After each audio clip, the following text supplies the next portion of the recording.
এক সময়ের কথা, একটি ছোট গ্রামে রমিজ নামের এক যুবক বাস করত। রমিজ ছিল খুবই ধীর স্থির ও শান্ত প্রকৃতির মানুষ। গ্রামের সবাই তাকে ভালোবাসত এবং তার উপর খুব আস্থা রাখত। তবে রমিজের জীবনে অদ্ভুত একটি ঘটনা ঘটে যাচ্ছে। এক রাতে রমিজ গ্রামের পাশের পুরনো ভাঙা মন্দিরের সামনে দিয়ে বাড়ি ফিরছিল। হঠাৎ সে দেখলো মন্দিরের সামনে বিশাল বটগাছের নিচে এক মহিলার ছায়া। সে ছায়াটি ধীরে ধীরে রমিজের সামনে এগিয়ে আসতে লাগলো। রমিজ প্রথমে ভাবলো হয়তো এটি কোনো সাধারণ মানুষ। তবে ছায়াটি যতই কাছে আসছিল ততই রমিজের মনে ভয় চেপে বসছিল।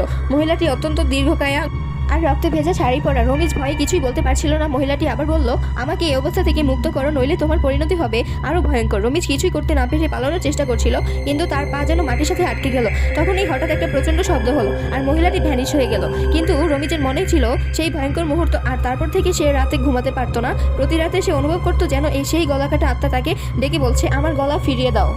গ্রামের বয়স্করা বলতো সেই মহিলা গ্রামের একজন ছিল, যাকে অনেক বছর আগে গ্রামে হত্যা করা হয় এবং তার গলা কেটে ফেলা হয়। সেই থেকেই তার আত্মা মুক্তির